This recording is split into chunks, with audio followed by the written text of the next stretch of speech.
sinasabi po ng lahat, media, na it was during your time na dumami po yung pogo. Tama po ba? Ah, Hindi ko po alam kung saan ang basis noon, pero ang gawa po namin ay yung mga existing noon na pogo na offshore gaming operations, nagpa-license po sa amin at siguro po meron mga bagong nagpa-license. Pero po yung sinasabing proliferation, tulad po ng nabanggit noon, marami na po yan talaga sa Makati nung pang before 2016 at sa meron na rin po sa Clark. So, hindi ko po alam kung ano yung base ng proliferation, from what base ang number ng akala nila na meron hanggang doon sa nag-regulate na ang PAGCOR. Kailan po kayo naging chairperson ng July 1, 2016 po. July 1, 2016? Thereabouts, inilabas po yung Executive Order number 30. After 1 year, nilabas po yung Executive Order number 13 noon pong February 2017. 2017? Opo. Sigurado po kayo. Opo. So, before that, meron ng mga pogo. Before po yun, talaga pong may Kasi yung nag-call mga po ng... previous hearing namin, may mga nagsasabi na wala pang pogo noon. Baka meron na, pero hindi lang pogo ang pangalan. Opo, ang pangalan po nila, pasensya na po kayo kasi... Yes, ma'am.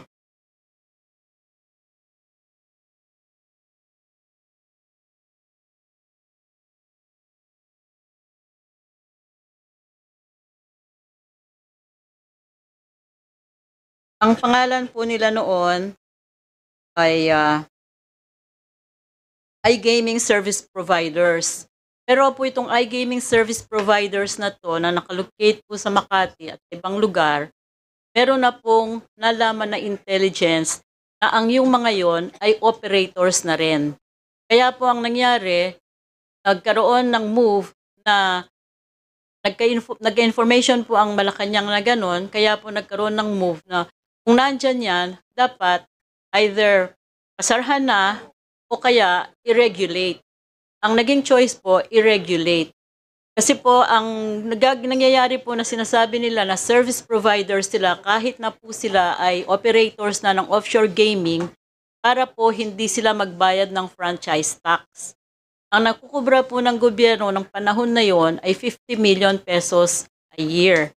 Nung pong ni-takeover po ng PAGCOR, nag-run, nung pong as of, hindi ko lang po alam exact number, pero nung as of June 30, 2022, nung pong nag-retire ako from PAGCOR, mahigit 20 billion na po ang aming kinita. Yun po ay simula 2017, 18 at 19. Dahil after po nun ay pandemic na at talaga naman pong nagsara. Nag-resume lamang po ang operation at partial capacity noon pong later part ng 2019 nung pumayag ang IATF na ito ay considered na BPO. Thank you, madam. In July of 2017, thereabout, 20 to 25 lang yung nag-apply sa post. Opo. And the group was led by a certain Mr. Kim Wong. Tama rin po ba? Isa po siya sa mga nag-apply, pero po yung mga iba naman, titingnan niyo sa dokumento, kasi po hindi naman po pwedeng mag-base ng decision dun po sa mga bali-balita. Pero po yung sa mga dokumento na sinagmit ng mga incorporators nila, iba-iba naman po ang mga ang mga shareholders at stockholders. Pero during your time, pursuant to kung sa records po ng PAGCOR, it ballooned to 298. Ay hindi po. Yun po ay, kasi po ang setup po, iba po yung operator, iba po yung service providers. Kasi po yung naging organization na ginawa namin para po separate nga po yung service providers at distinct po yun. Kasi po 5 klaseng services ang kailangan para makag-operate. Ang operator po, ang bali nagkakapital at bali po nag-i-integrate itong 5 services na to. Kung 5 services na yon, classify nung namin na isa-isa lang. Kung halimbawa po, yung service providers eh.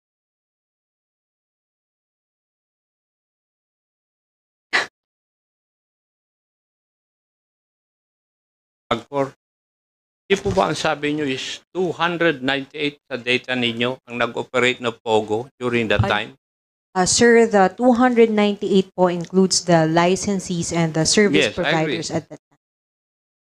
Kasi po ang setup noon, iba po yung licensees, iba yung service providers. Kasi po, bago maka-operate nga, kailangan ng service provider ng customer service, strategic support, IT support, gaming software platform provider, at live studio and streaming.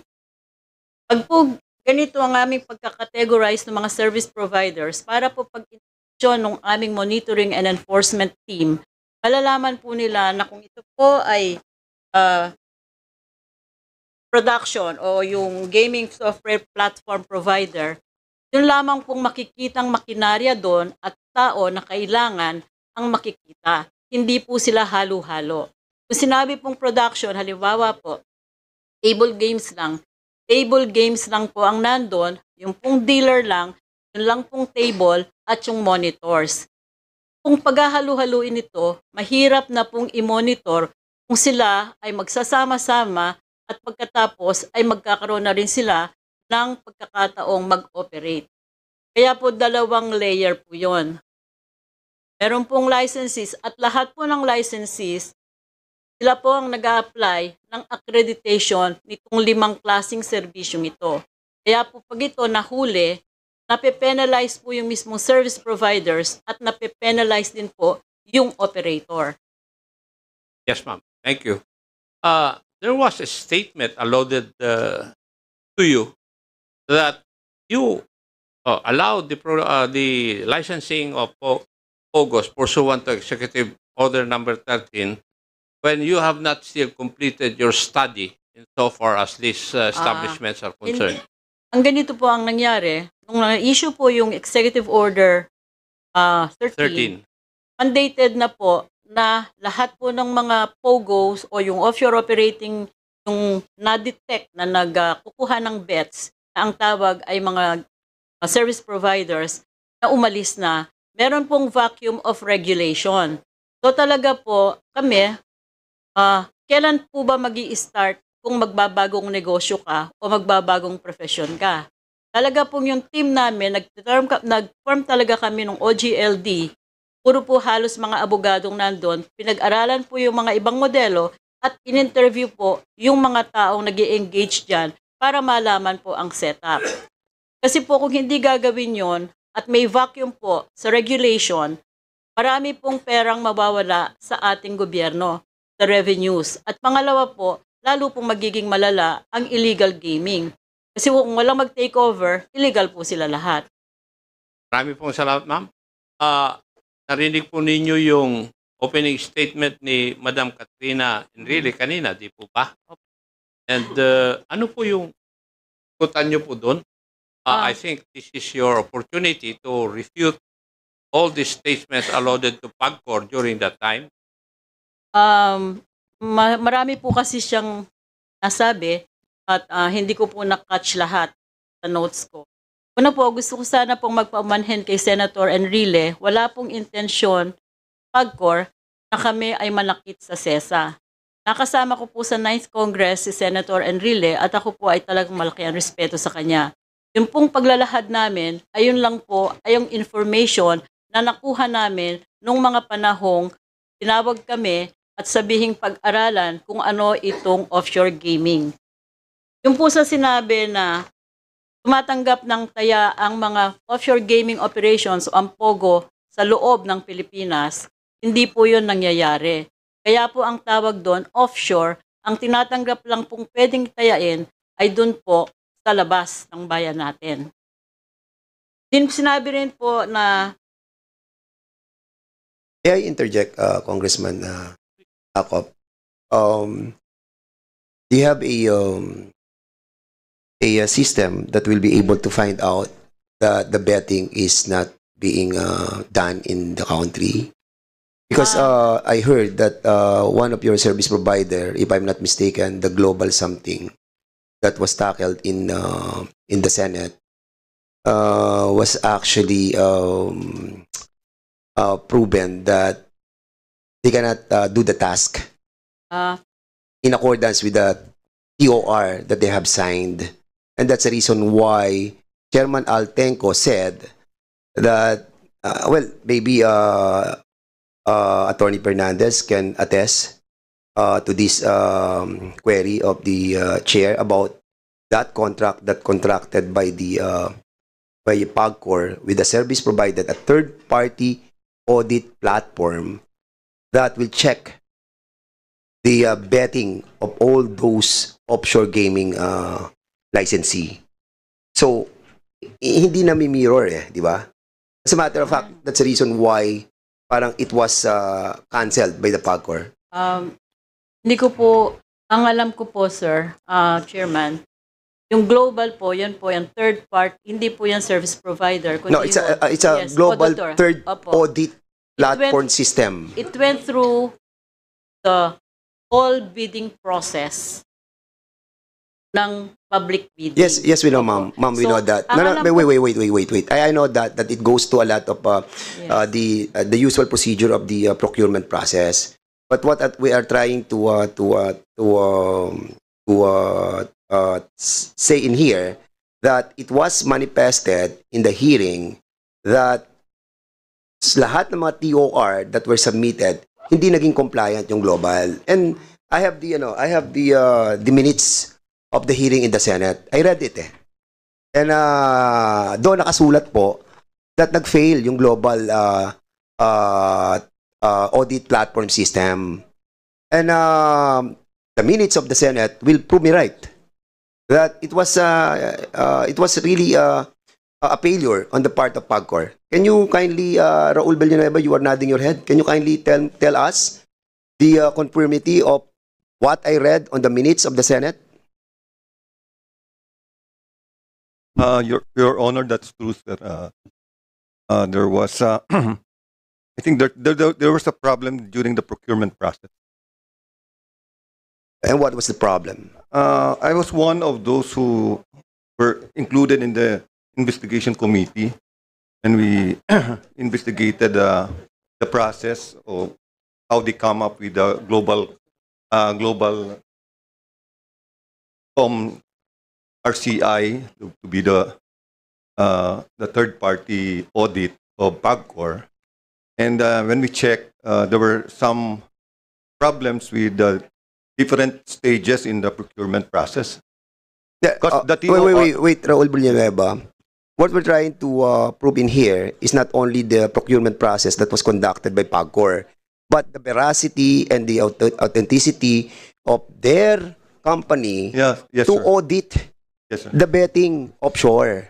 At yun ang pinuprove natin dito that what I read in the Senate meeting, naging failure. Hindi nakita yun ang betting. Hindi malaman kung nagbe-bet sa offshore o nagbe-bet dito. Yun ang nakalagay sa Senate minutes I read it So confirm it. Kung hindi, mali ako. But I Yes, will read it back. Ang ano kasi, sir, yung Globalcom RCI, sir, hindi naman talaga nag-function. And that's the reason why, ma'am, yun ang binabanggit ko po na hindi nyo malalaman kung yung betting nangyayari dito sa atin o nangyayari sa ibang bansa. Sinasabi lang natin na offshore betting. But the reality, yung auditor na dapat mag-audit ng mga nangyayaring betting, hindi nila nagagampanan yung kanilang tungkulin. We paid on that. But it was a failure. I beg your indulgence, Mr. Chairman. Pag ko sinabi nila nag-fail at hindi umandar, ay hindi po siguro hindi po siguro totoo yon. Kasi po, meron po... Ma'am, I beg to disagree because I read the whole report of the Senate. It was as thick as this. Pinagtiyagaan ko pong basahin yan at nakita ko po yung third-party audit platform system that was hired by PAGCOR was a failure. Hindi nila nagampanan yung kanilang tungkulin. And it's being manifested by SBP Raul Villanueva. And if you're going to insist on that, madam, so we have to check the thick report that I have read. And it will bear me out of the authenticity of that report, because even the official of the PAGCOR have manifested that there was indeed functioning of that platform services. Ang alam ko po, ang BAC po ang gumawa niyang lahat ng kanilang proseso para ma-assure nga po na tama itong nakuha ng Third Global. At mayroon po talagang mga report naman na meron po silang powerful software at hardware na nai-scan po nila yung mga IP addresses ng mga tumataya. At may mga reports din naman po kaming natatanggap na yung mga IP addresses na pwedeng iugnay na galing sa Pilipinas, nabablock po nila yan at siya naman po ay sinusumitin namin sa mga authorities para po i-take down. Ito po kasi, siyempre po may level of authorities ang bawat strata ng aming organisasyon. Sisimula po yan sa technical working group, tapos po pupunta sa BAC. At pagkatapos lang po with the certification of the BAC chairman that everything has been made, at saka po pupunta sa board. Ngayon po, Chairman. Chairman. Wait. Before I recognize Congressman Paduano. So basically, ma'am, ang topic lang po natin is yung pong compliance sila sa TOR nila that they can produce positive auditing of the betting of those who want to bet on the offshore gaming.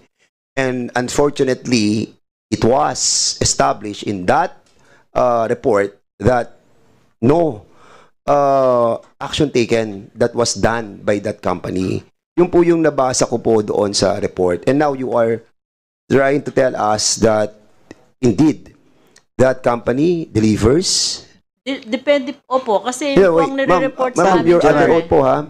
So, ang sinasabi po ninyo, ma'am, na-deliver po nung company yon yung kanilang auditing that they are asked to deliver? Because Yes, sir. Kasi po, yung pong natanggap naming mga reports mula dun sa enforcement, meron po talaga silang na naging mas malaki po ang koleksyon at saka po meron po sila talagang pinapa-take down ng mga IP addresses na ma-attribute na galing sa Pilipinas. sige, ganito na lang, ma'am. Chairman. Yes, Congressman.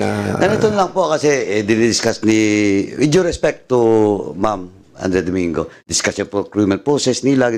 Alam na natin yan. But ganito, Mr. Chairman, as I have heard, if my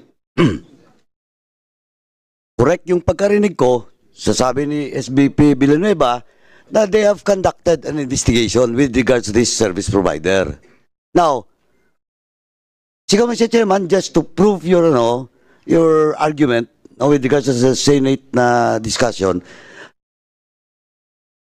Mr. Chairman, can I move that we direct PAGCOR to submit to this committee the result of such investigation with regards to that service provider? Hindi, siguro tanong natin ng Sinabi niya na kanina yun na may result, may problema. yes, may problema nga.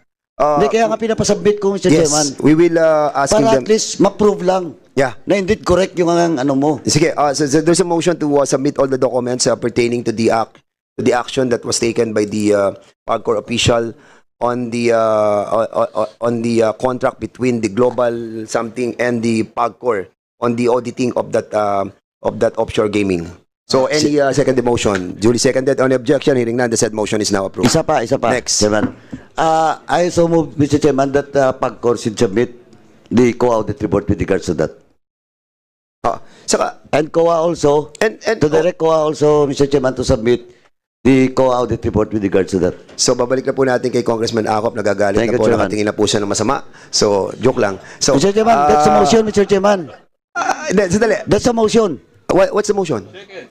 Second the motion. Any objection? None. Approve. Okay. Okay na. Okay. Sir. Sir, last na. Kindly, give us also a copy. PAGCOR, please listen.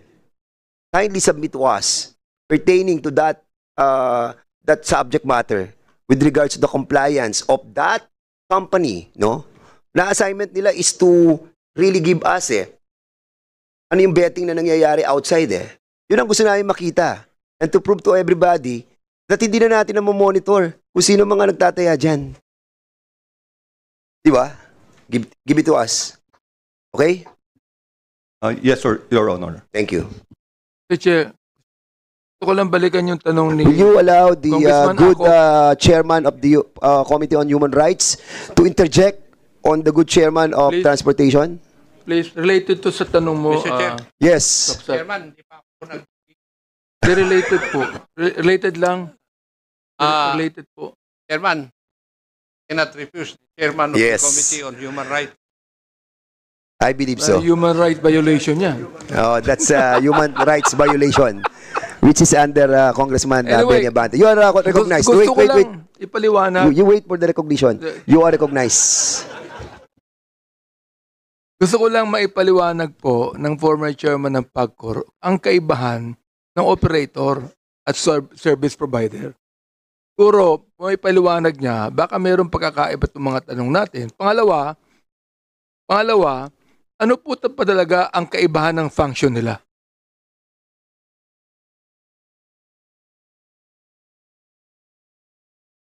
Yun po yung licensee na siya po ang offshore gaming operator talaga.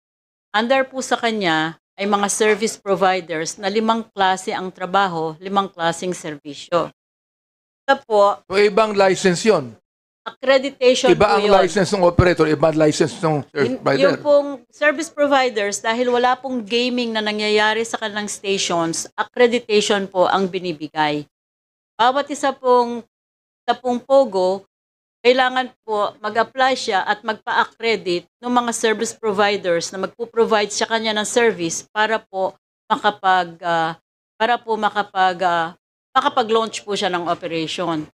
So, ang limang serbisyo po na kailangan niya, customer service, which provide customer service to players and cater to their various needs through direct contact and communication devices.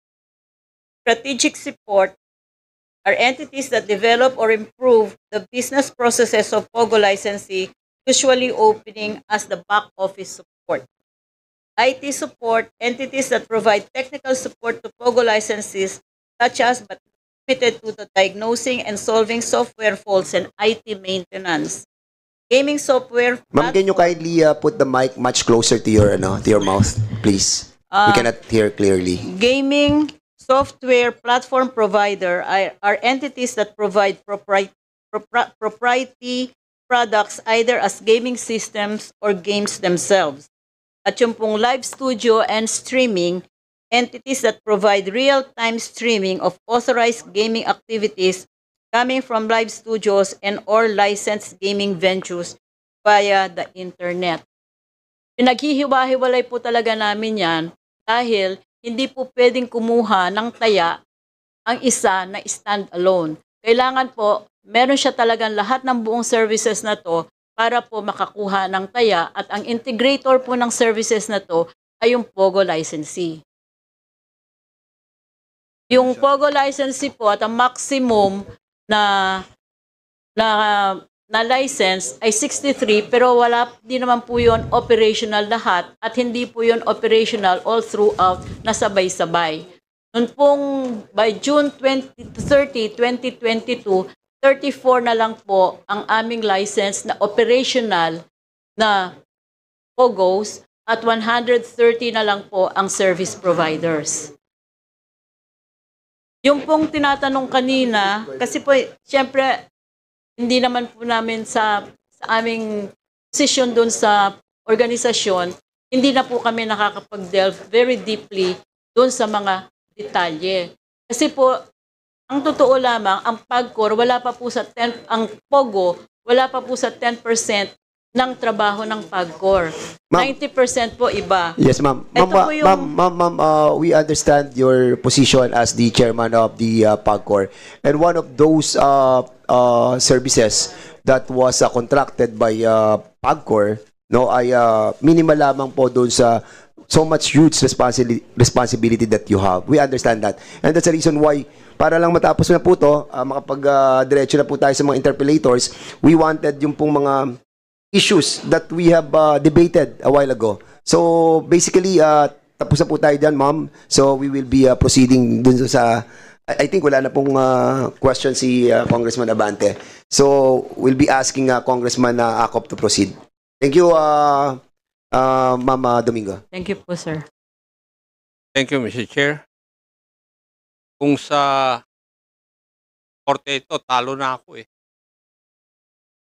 Dahil hindi ko na masunod-sunod yung aking katanungan eh. Mr. Chair, I only have 2 issues left. Number 1, PAGCOR, pag nilisensya nyo yung isang building, for example, in Bamban, in Porac, yung iba walang lisensya. Tama po. Tama po, sir. Pero may mga tao kayo ron, doon sa license na Pogo building. Meron po ba? Meron Kasi po, sir. doon sa mga casino, meron po kayong mga itim of people doon na nakaposte eh. Nagmo-monitor. Ngayon, kayo, meron din po kayong mga tao doon sa mga nilicense nyo na Pogos na nasa isang building. Tama po? Yes, sir. At tanong ko nga po, hindi po ba sila nagre-report sa inyo? Kung ano po ang nangyayari doon sa ibang partes ng building na yan o doon sa ibang building? Mr. Chair, may I refer the question to SVP Villanueva?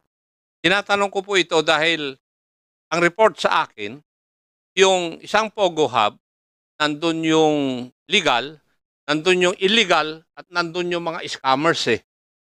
Kasi based from the equipment confiscated or seized by the PAOK agency. So, hindi po ba nakikita ng inyong mga tao na nagbabantay doon sa license Pogo, doon sa loob ng hub, yung ibang gawain ng mga illegal Pogos doon? Mr. Chair, nakikita din po. At nire-report namin po yan sa mga law enforcement agencies. In fact, andito yung listahan, sir, ng lahat ng nireport namin sa DOJ, PAOK, SOSYA, BI, and others. Oh, sige, General Raul. Well-documented yan po. Next question. Ano po yung action doon sa pinagdalhan nyo ng mga report na po yan?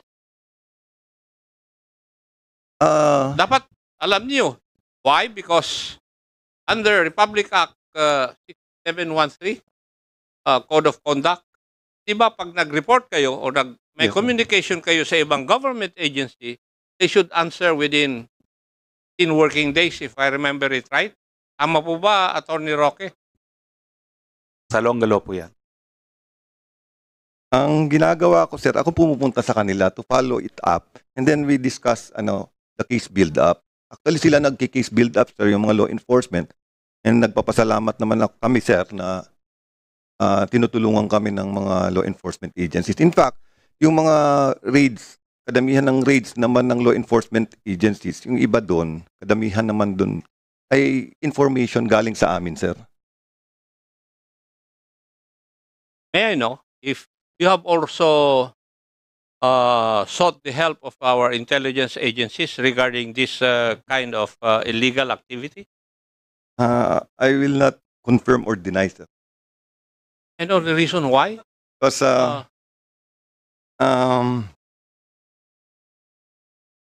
You can answer that question without, incriminating any agency, I think. yes, sir. For the the general terms, I've been coordinating with all the intelligence agencies, sir.